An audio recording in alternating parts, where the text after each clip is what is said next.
Okay. So my number 5 is Perfect Dark. And I know a lot of people always give me crap because I can't say I really like Perfect Dark more than GoldenEye, but I didn't have GoldenEye. My cousin did. And I didn't. My parents wouldn't get it. We rented it like 10 times, but they wouldn't buy the game. But we ended up buying Perfect Dark, so that's what I had, so that's what I like. I don't like very many shooters, but this one really drew me in. I love a lot of the levels. I love a lot of the weapons. I fucking love the laptop gun. Best thing I've personally ever seen in a first-person shooter, since I don't play that many.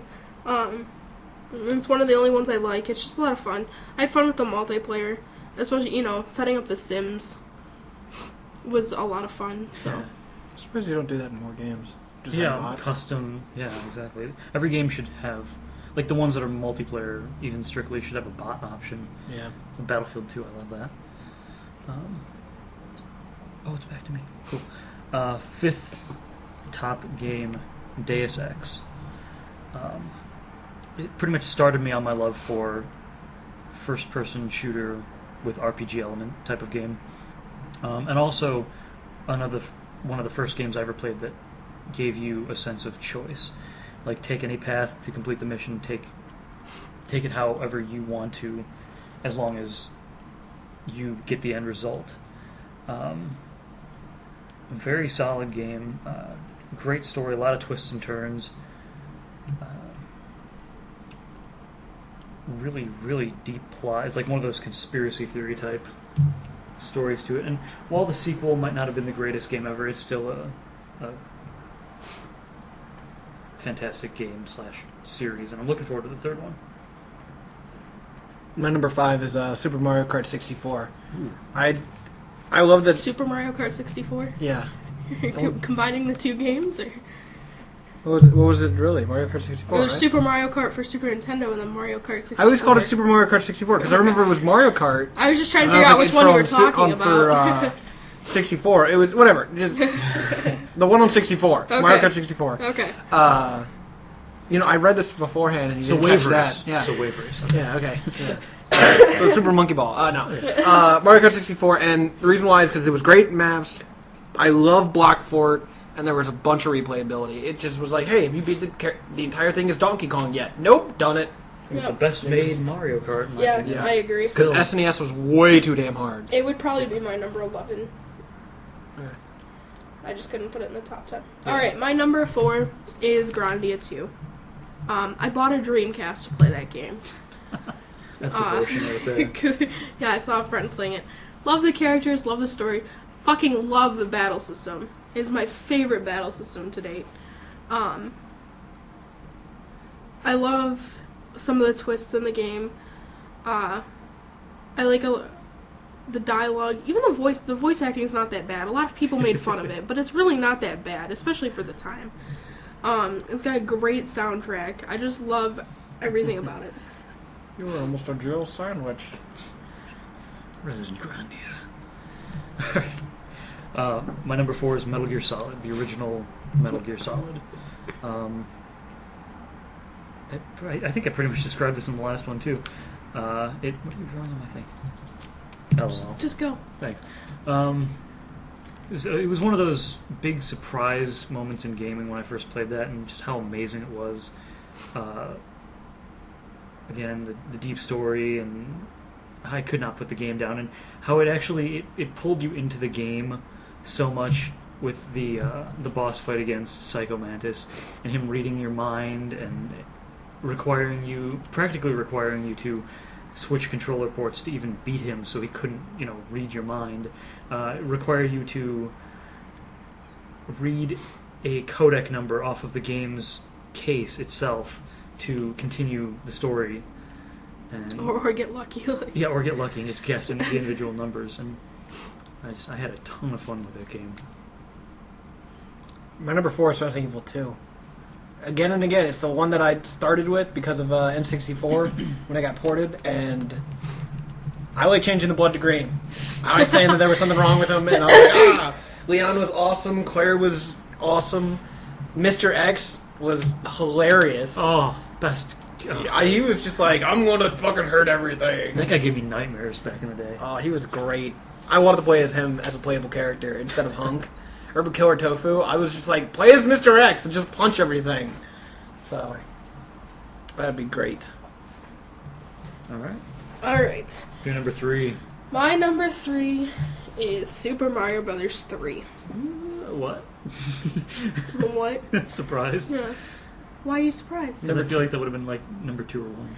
Nope.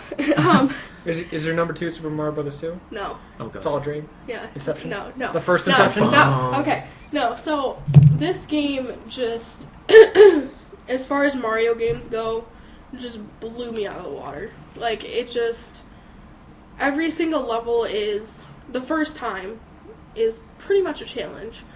And even, the 40th, 50th time, especially if you haven't played it in a while, once you start getting those upper worlds, you're just like, what the fuck? Like, this game is getting so hard. Fast airship. The good music, lots of levels. I love secrets. I love the Bowser battle. I think the Bowser battle is so much fun. It's got really great music. I love the way you do it. As much as I want to punch her in her face, when you rescue Toadstool and, she makes the joke that, she's in another castle and you just want to throw something and then she's like, no, just kidding. But everything about the game is just so much fun. I love playing it with my mom. I played it with my dad a lot, and of course back in the day there's no save, so when we'd stop playing the game, so we didn't lose progress, we'd just, unhook the Nintendo's video cables so we could watch TV. Because, of course, you couldn't switch either. Right. Like, it was one or the other. Unplug the video cables until the next night when we could pick up the game. Excellent. My number 3 is Resident Evil 2, taking place at your number 4. Still no better Resident Evil game to date, with everything they packed into it, especially. The greatest story, the greatest characters, tons of extra stuff to do. The fact that there were 4 games in one, plus 2 extra modes that you could play with Hunk and Tofu, it was awesome. And it has my favorite enemy still to date in it, Mr. X. And yeah. You know what's really funny? When I first saw the Resident Evil 5 announcement trailer, there was that girl in the tube. We know it's Jill now. But when I first saw it, I was like, blonde hair. It's Sherry! That's what I thought. I was like, it's fucking Sherry. She's grown up. She's going to be a character now. Or she's going to be a villain. Something. I was like, oh, supposedly Wesker got a hold of her, but... Yeah. I mean, that's apparently what the rumor is, but now Wesker's dead, so what happens with her? I mean... Yeah, pretty much. I don't know. And Resident Evil 2, there was... Oh, what else was I going to say about it? And the whole thing with... When they first announced it, it was supposed to be Leon Kennedy and Eliza Walker as the 2 main characters. And Where heard Eliza Walker? Well, that's how they... And it was a completely different game, initially. And then, 80% through the game, they scrapped it. And just threw it in the Capcom vaults, and it is now considered Resident Evil 1.5. And then they made 2 as we know it now, and Eliza Walker is no longer a character. Every single time Leon's involved in something, they scrap the idea halfway through. No. Resident Evil 4, they had the smoke monster. They had 4 or 5 different iterations of the game. They had the Hookman. Yeah. And then they ended up with what they did. And I'm glad they ended up with what they did in both cases, because it ended up being fantastic. So, my number 3 is Majora's Mask. I love that story. I mean, Tattle and... You go around and save Tattle and Tail. Yeah, the story was a little bit... But at the same time, I love the micromanaging of everyone's little story and having the journal and how it all comes together. Yeah, and then you finally beat it 100% the entire way through, and you're like, yes! Where's my mask that makes me beat this boss in 4 seconds? Now, go! I just loved doing that. So sweet. Okay, my number 2 is Dragon Warrior 4. I actually had a really tough time between putting this and Mario Brothers 3 in their positions, but I finally decided on this because I still love it. I still replay it a ton. I have the DS remake. I have it on NES. started writing a guide for it, which I'm still writing, and it's going to be retardedly detailed, but that's okay. It's just I love the chapter thing. A lot of people don't like it because, well, not that they don't like it, but Because a lot of they don't like the chapter thing, but I love it because I felt like I was playing a book.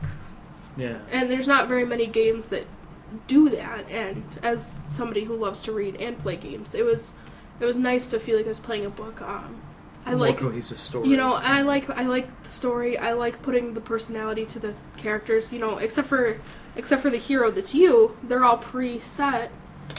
So, you know, they actually have backgrounds and, you know, personalities you can put on them. So.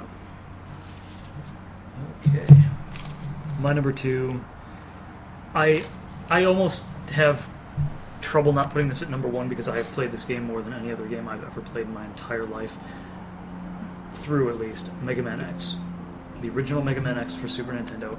I could practically play that game on sound alone nowadays. Like, I could probably play it like, in my peripheral vision and still do well. And that game is permanently logged into my muscle memory. I could probably go through the game without getting hit. I love the game. I love everything about it.